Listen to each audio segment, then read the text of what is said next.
this video, I use a metaphor to describe how different parts of the body work in classical ballet. Come along.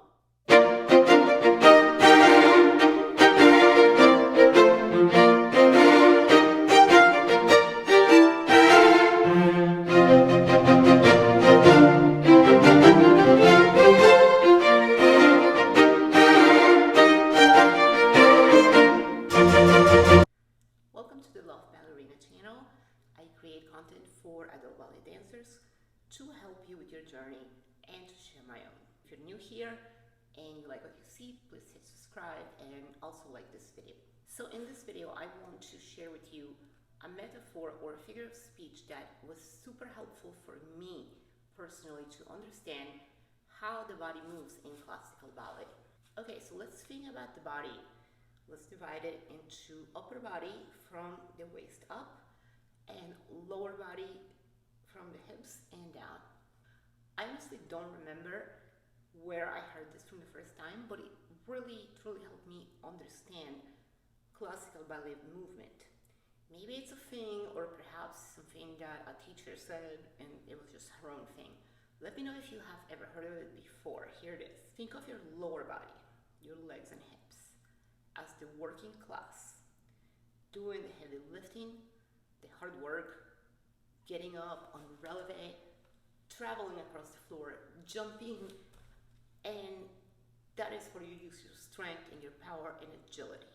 Now think about your upper body as the aristocracy, the royalty, the upper class. In ballet, you use your arms and torso and head and neck to express grace, beauty, and epaulement, and even to communicate with mime-type movements in the case of classical ballet pieces with a story. The lower body in ballet is where all of your power moves come from. The height of your jumps, the extension of your leg, the ability to rise up on point, to jump and to turn. It requires grace too, but the lower body of the dancer is the muscle and the brawn. With your upper body, you deliver the grace.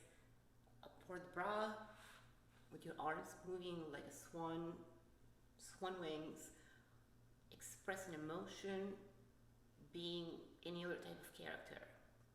The core muscles are always engaged. The shoulders push back and down. The way you tilt your head and neck makes a huge difference in the way the audience sees your character. If the character is very delicate, you are seen as an ethereal creature. If it's a very cheeky character, you can be a seductress or a villain, a Kitri or a Giselle or anything in between. Very subtle variations in the way you move your arms, your torso, and face make the character come alive. Facial expressions are also part of the upper body. You never show in your face the incredible effort your lower body is exerting to keep you dancing. You only show what the character is supposed to show. And if you're just in class or dancing a ballet that's not a story ballet or focused on a story, ideally your face will keep a calm and pleasant expression. The audience should never know of any effort or pain you might experience because that would detract from the illusion that you are bringing to life while you dance.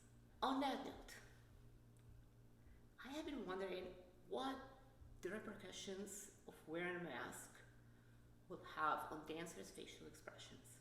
Personally, having to take class with a mask on, I am sure I have been slacking in maintaining a serene expression on my face.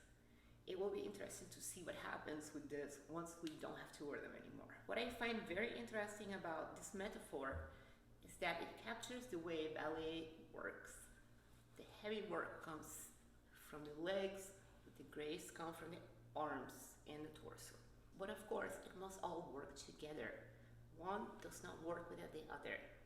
A very athletic dancer with amazing leg work will capture the spectators looking for the thrills, but she will not win the hearts of the ballerines that thrive in emoting and grace. So I think Dancers of any age should aim to balance upper and lower body work, merge the strength with the grace in a seamless possible mix. That's what's so beautiful about ballet. You can't fake it. You can't have a super high leg extension that looks good unless you worked at it for years. You can have a lower leg extension that looks beautiful as long as your technique is right and all the right muscles are engaged. And everything else is also beautiful, like your épaulement. To develop graceful movements, you must pay close attention to what your face, neck, shoulders, and arms are doing. In the case of beginner adults, I think this could be something that give you great confidence once you achieve it, because you can master the upper body movement and grace regardless of how strong you are. It is more about paying attention and practicing consistently. For the older adult, strength and flexibility, ballet asks of the lower body will come a little bit slower. Don't take me wrong, it will come, but it will take a few years. But graceful arms and torso, you can learn fairly quickly as long as you understand the concepts and practice consistently. And that is why this metaphor is very helpful. Don't think of the idea of upper class and lower class as enemies, but rather as two parts of a whole that work together. When they work together, they create beauty in motion, each focusing on their strengths and balancing each other out. Well, lovelies, I hope you liked this video, and if you do, please share it and make sure to subscribe to the channel, and I will see you next time.